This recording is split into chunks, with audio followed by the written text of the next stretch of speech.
Alright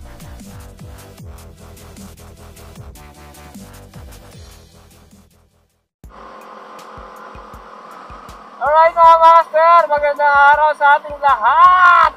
At syempre, eto na naman tayo sa panibagong episode ng ating vlog! Welcome to my channel, Papa Mel's Vlog! Yati Papa! Yeah baby!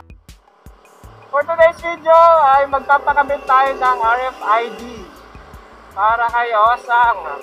So, dalawa yung RFID na kailangan kung sakaling pupunta tayo ng south or pupunta tayo ng north.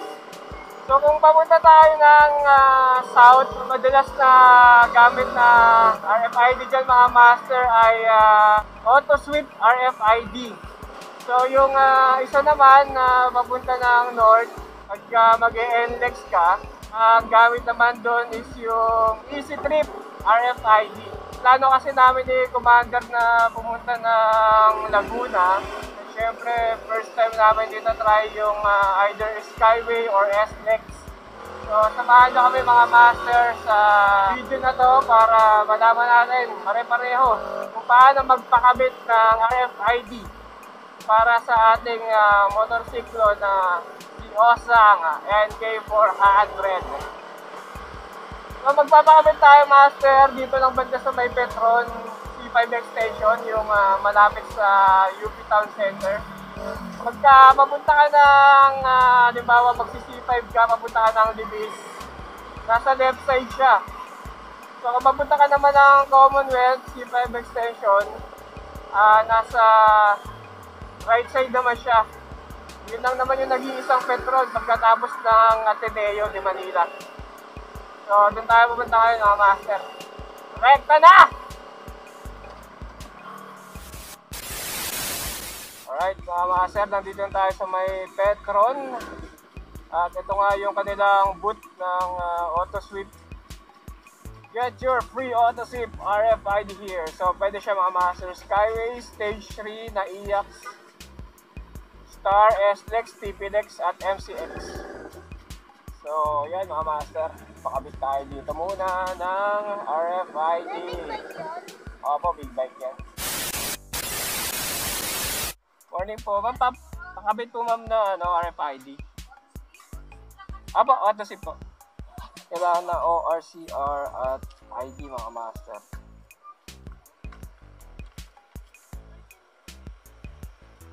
Fill up po.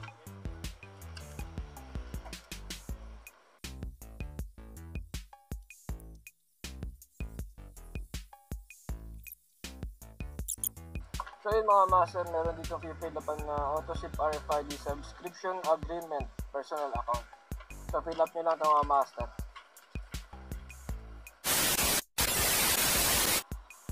Pwede yung extra photocopy kayo ng ORCR? Ay wala po. Send nyo na lang po sa Viber sa gilid. Ano pa? Send nyo na lang po sa Viber. Sa Viber. Yes po ba? Magkano bang minimum, ma'am? Initial is 300. Pwede niyo po isang dagdagan. Sige po, 300 po.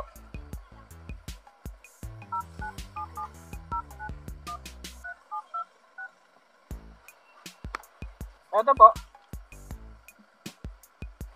Ma'am, pa-check rin po ma'am, nag-send na ako sa Viber.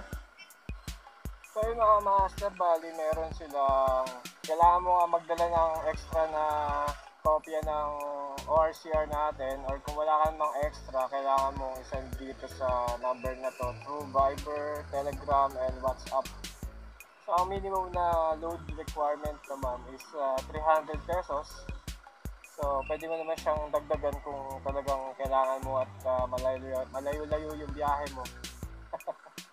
So sa amin lang naman is kailangan ko lang naman magkaroon ng RFID.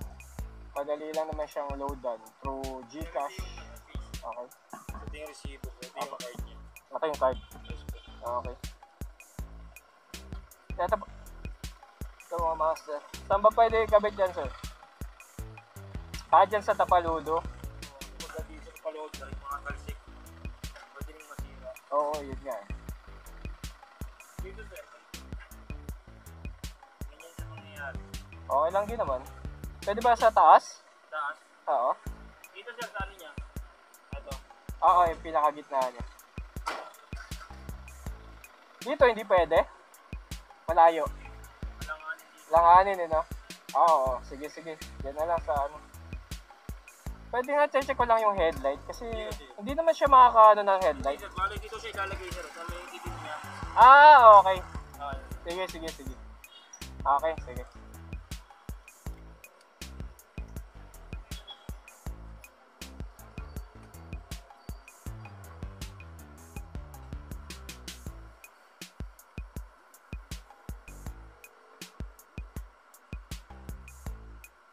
Okay na sir. Okay na. Sige po, salamat. Ayun mga master, Auto Sweep RFID 51762 blah blah blah blah. So ayun mga master, napagpakabit na tayo ng Auto Sweep RFID. So ito yung ating card. So mamaya i-register natin siya dun sa apps para mas madali tayo makakapag-load. Papakita ko na lang din sa inyo kung paano yung gagawin. Kailangan yan yung account number, tapos yung plate number, kaya itong scan me. So, ito naman yung ini-scan mga master kapag yung RFID mo ayaw gumana. So, ayan. Pwede na tayong gumala. Pass out. Ano ye? Tara na. So, larga na ulit kami. Ako mauna sasakay ha. Ako ba una sasakay, ikaw?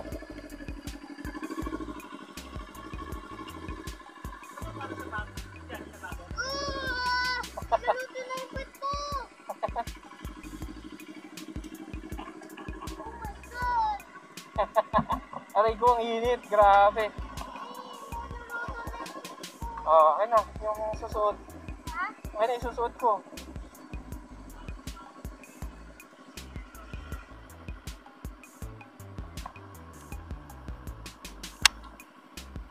Okay ka na dyan? So yun mga master, ganun lang yung kabilis sa pagpapakabit ng RFID. Kailangan lang nila makahanap din ng magandang pwesto na pagkakabitan ng sticker, no? Para mas okay. So paano ba yan? Rekta na tayo ng Laguna. Let's go! Uwian agad! Uwian na!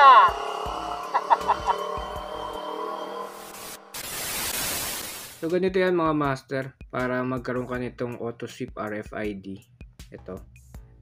Yan. Download ka lang yan mga master sa Play Store. So ayan, Play Store. Hanapin mo lang yung Auto Sweep RFID. Ito. So ayan. Naka-download na yung sa akin.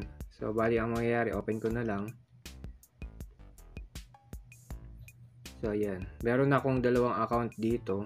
Ngayon, gusto kong mag-add account. Yung account number niyan, dun mo yan makikita sa likod ng RFID card na nakuha mo nung nagpakabit ka ng RFID. Tapos yung plate number mo.